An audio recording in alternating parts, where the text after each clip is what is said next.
यहाँ प्रवेश करते ही सबसे पहले मिग 27 के दर्शन होते हैं। किसी गत्ते या टिन से बने हुए मॉडल के नहीं, असली जीते जागते हवा में उड़ने वाले मिग 27 लड़ाकू विमान के। यह कोई वायुसेना का सीक्रेट हवाई अड्डा नहीं है। उत्तर प्रदेश के मुरादाबाद शहर के बीचों बीच एक म्यूजियम है, त्रिशूल भारतीय रक्षा संग्रहालय। इसी में यह विमान हवा में लटकाया गया है। इस म्यूजियम को मुरादाबाद नगर पालिका ने बनवाया है। देश भर में कैंटोनमेंट से बाहर किसी भी नगर पालिका द्वारा बनवाया गया यह पहला वॉर म्यूजियम है। इसके पीछे मेहनत और दिमाग है मुरादाबाद के नगर आयुक्त श्री दिव्यांशु पटेल का। इसका उद्घाटन 28 जून 2026 को रक्षा मंत्री राजनाथ सिंह और मुख्यमंत्री योगी आदित्यनाथ एक भव्य समारोह में करने वाले हैं। यहाँ पाकिस्तानी सेना से जीते पेंटन टैंक है, हर तरह की राइफल और अन्य साजो सामान भी। नौसेना वॉरशिप के सजीव मॉडल है तो सैन्य हेलीकॉप्टर और मिसाइलों की प्रतिकृति भी। 1947 से लेकर ऑपरेशन सिंदूर तक उन सभी युद्धों की विस्तृत जानकारी है जिनमें भारत को भाग लेना पड़ा। यही नहीं, संसद पर हमले से लेकर 26/11 को मुंबई हमले की भी जानकारी है। आखिर वह सब भी भारत के हृदय पर आघात ही तो थे। यहाँ लोंगेवाला की लड़ाई का ऐसा सजीव 3D एनिमेशन मॉडल तैयार किया गया है, मानो लगता है आप स्वयं युद्धभूमि में हैं। कहीं गोली चल रही है तो कहीं टैंकों की गोलीबारी। पीछे चलती कमेंट्री बताती है कैसे मुट्ठी भर भारतीय सैनिकों ने रात के अंधेरे में भारतीय सीमा में घुसे पाकिस्तानी टैंकों को रात भर न सिर्फ रोक कर रखा बल्कि उन्हें धूल भी चटा दी। यहाँ कारगिल की लड़ाई का सजीव चित्रण है तो उड़ी में सीमा पार जाकर हमारे सैनिकों द्वारा दिखाया गया पराक्रम भी। मुंबई के ताज होटल और चबाड़ हाउस पर हमले के दौरान हमारे जवानों द्वारा दिखाई गई हिम्मत और बहादुरी भी दर्शाई गई है। एनिमेशन से हुए धमाके दिल को दहलाते हैं तो हेलीकॉप्टर से ताज होटल और चबाड़ हाउस पर उतरते जवानों के वीडियो हिम्मत बढ़ाते हैं। एक पूरी गैलरी DRDO द्वारा बनाए सैन्य साजो सामान की है। नाइट विजन डिवाइसेस हैं तो पैराट्रूपर्स द्वारा इस्तेमाल किए जाने वाले पैराशूट भी। युद्ध में इस्तेमाल होने वाले ड्रोन हैं तो हर तरह के टॉर्पीडो भी।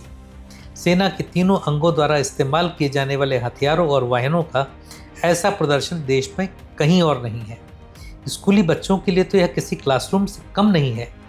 उनके लिए एक ऑडिटोरियम भी है जिसमें वे युद्ध से जुड़ी हुई फिल्में देख सकते हैं।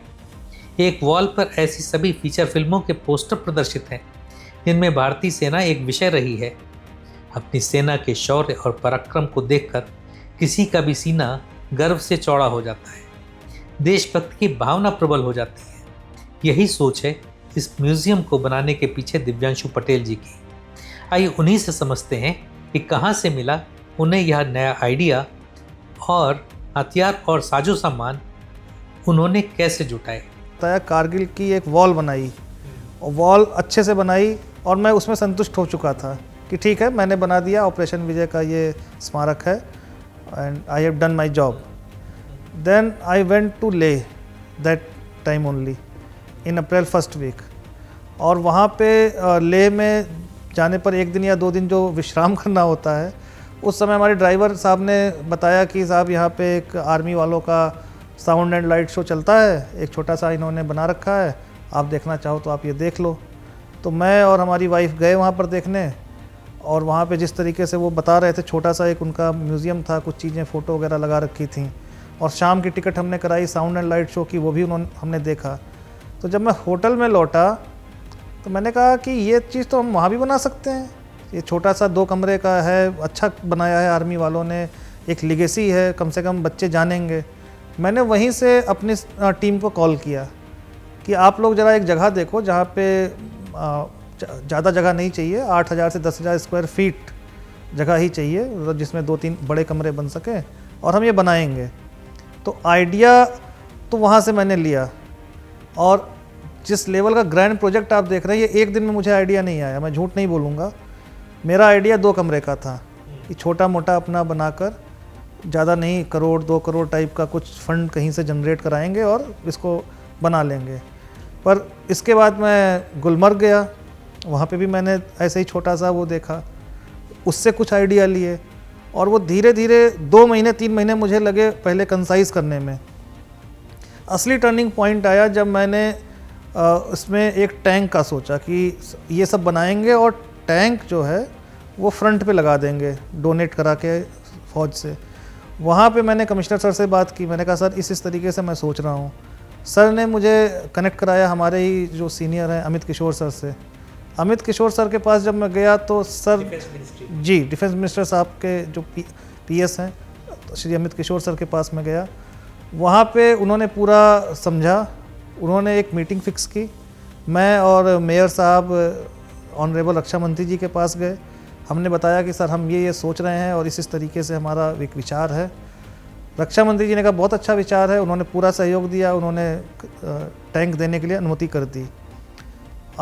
आने वाले समय में फिर अमित किशोर सर ने हमें मोटिवेट किया कि आप इसको फुल स्केल बनाइए। तो यह तो थी त्रिशूल रक्षा संग्रहालय की कहानी, कैसे कि श्री दिव्यांशु पटेल ने मुरादाबाद की काया पलट। यह जानने के लिए कृपया देखते रहिए इंडियन मास्टरमाइंड्स। जल्द ही मुरादाबाद के अगले वीडियो के साथ आपके सामने प्रस्तुत होंगे। तब तक के लिए धन्यवाद।